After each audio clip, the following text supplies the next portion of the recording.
ছোট গল্প সোনালী মাছের ডান। গ্রামের এক কোণে থাকতেন এক দয়ালু বুড়ি।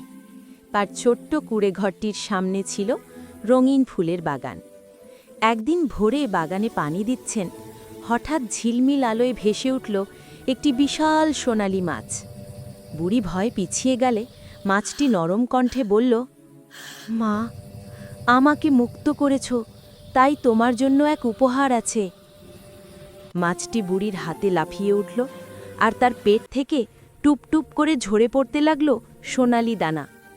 মুহূর্তেই বুড়ির পায়ের নিচে জমে গেল পাহাড় সম সোনার বল।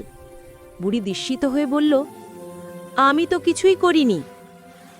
সোনালি নাচটি হাসল, তোমার দয়া আর ভালোবাসাই আমার মুক্তি। এগুলো তোমার জন্য আশীর্বাদ, কিন্তু মনে রেখো, সোনা নয়, মানুষের মনই সবচেয়ে মূল্যবান।